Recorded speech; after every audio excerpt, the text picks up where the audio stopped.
All right, well, it's getting that time again this year where we start planning for G.O.T.S or Gathering of the Saints. And what that's about, G.O.T.S, Gathering of the Saints, is once a year. What we do, and I'm going to try to make it as simple as possible. And that's one reason why I posted that video yesterday. You need to think about skills you need to acquire. And not only that, you need to commonly put those skills into practice. For instance, we're going to keep it very easy, or very simple, excuse me. All right, homesteading. You know, many of you sisters have never had the experience of butchering chicken or canning or learning first aid in case something goes on the community or the homestead. And there are many, many, many other things that you could learn and have these skills ready available to you if you were trained. That's what G.O.T.S is about. It's not anything comprehensive concerning what you call survival training and all this stuff. It's a time for us to get together and then to share this information. For instance, I just got a text message from my good old friend, my buddy, see his name there, Pastor Fox. Just got a text message from him. And we're going to be in communications about this to set the times and the dates. We also teach you, if you never have ever, we have 3 different levels of firearms training. You have the beginner, and Sister Kate, that's Pastor Fox's wife, she usually takes the beginners and give them a class and gives them, great instruction concerning revolvers, semi-automatics, etc. all the way down the line. We can just keep on naming, but she takes them, gives them a class prior to going to the range. Now, on the range, over the past, it's either been myself, Dave Maskin, or Pastor Fox that will run the range. And then we've changed up at many, many times as far as the level of instruction that we would give you. I don't know what part of the range I may run this year, but the ideal is to get you familiar with a lot of weapons, because think about this, and mostly weapons that are already available here in the United States of America. You need to be familiar with weapons because, again, you never get to pick the day, the time, or the year when evil is coming your way, but you need to be ready. And you need to know how to be familiar with them and know how they function. You need to know how to break down certain weapons. You need to know how to properly shoot a shotgun. You need to know how to properly shoot a rifle. You need to know how to properly shoot what the world calls assault weapon, the AR-15 or M4.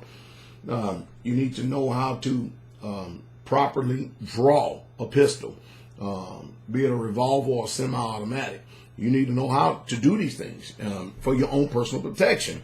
Do you know how to target recognize? Now, that's something that's going to take a little extensive training. That's also involved here at G.O.T.S. And so we have different levels, beginner, intermediate, and advanced. Also, Pastor Fox usually takes the sisters and he gives them hand-to-hand training.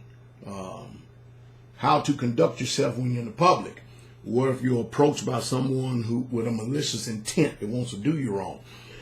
Pastor Fox will do that with the sisters. This year, I'm probably going to take the brothers, and I'm going to teach them some self-defense. I'm going to teach them not only self-defense, but I'm going to teach them how to properly use these the right way, so that you can have a baseline and a confidence. Now, once you leave here, you need to put it into practice, so you'll be able to protect you and your family. We also do disarmament, weapons disarmament, how to conduct yourself in a knife attack. If someone approaches you with a knife, how to take that knife from you. If you get it attacked from behind, what to do. All this stuff is involved in there. But we also have hunting classes. Elder Doug usually does the hunting classes, and the ideal is that, let's just give a scenario. If we're in a world without rule of law, okay, and there's no more trucks going to the grocery stores, hopefully you've taken my advice that I've given over the years, and you've prepared yourself a homestead away from the city. because you do not want to be caught, and I'm going to literally say dead, in the city when you're in a world without rule of law. Somebody says, well, what about if you're out in a rural area? Well, you can set a perimeter, and there are things like that we're going to discuss. We're going to discuss how to have proper security amongst your perimeter and homestead. I'm going to go ahead and say it, how to properly train riflemen, what to look out for, a way you can communicate and have communication, because communication is very, very important during any scenario whatsoever at all. So you need to know how to hunt. You need to know how to fish. And we're also going to probably walk you through the greenhouse, walk you through the land, and we may have Sister Barb or Sister Diane or Elder Doug, whoever it is, we may have them actually get you familiar with what's called wildcrafting, or actually finding natural herbs, finding certain weeds that are edible that you can eat in case there's no food and the trucks stop running to the stores. All this is important. And of course, me and you have never slept in a tent before. I remember when I was in the military, Pastor Foss can tell you the same. When I was in 82nd, we didn't have any tents. Our tent was sleeping under the tree or sleeping in bushes under cover so we couldn't be seen. And we got rained on no matter where we were. If we was in the area of snow, we got snowed on. It was cold. It stayed cold the whole time.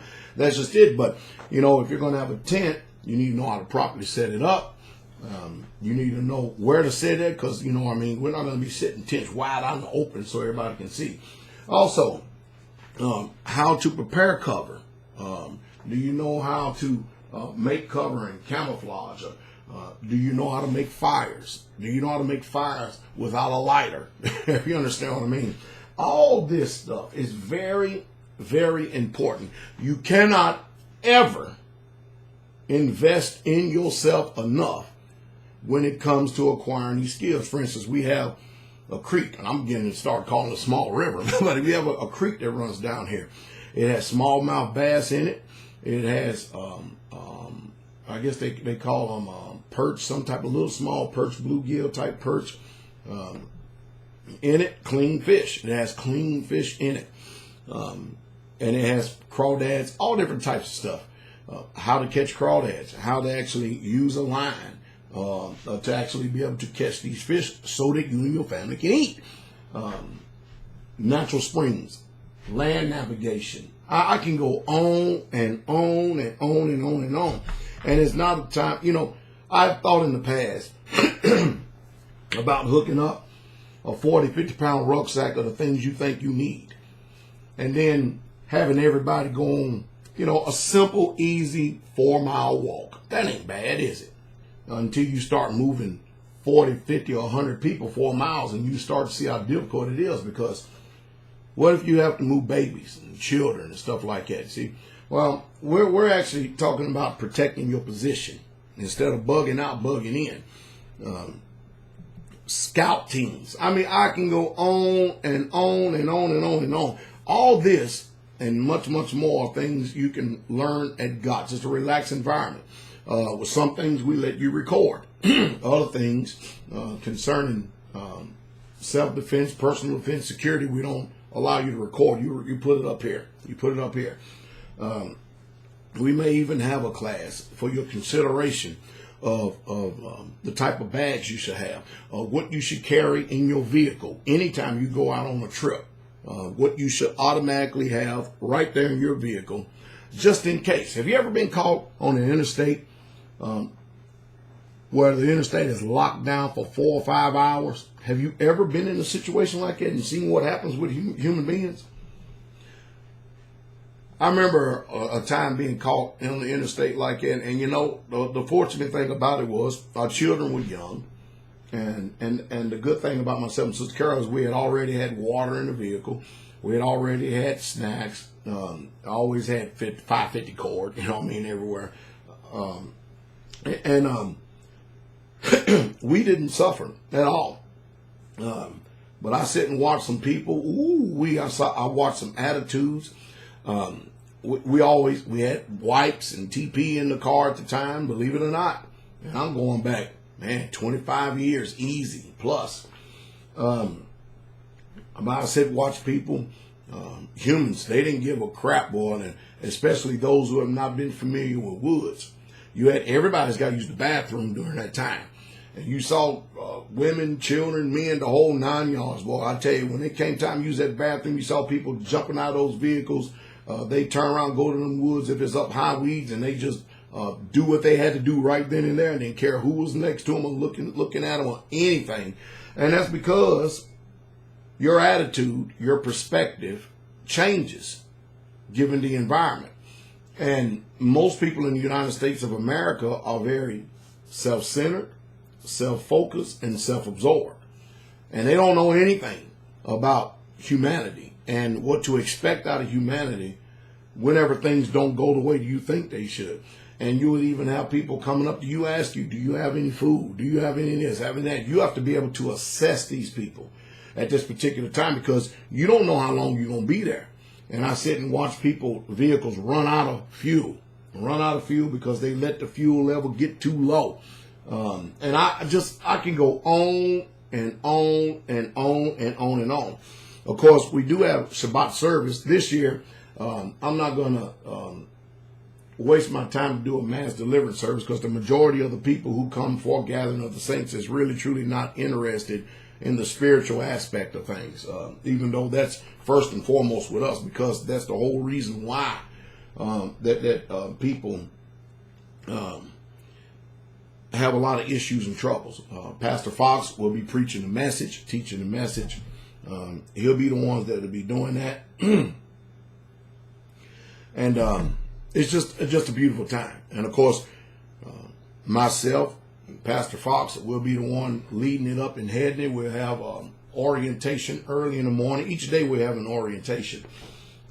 We actually have a very good time, a wonderful time at Gathering of the Saints. The children, we have a lot for the children. Children really love it. They're really, especially the boys.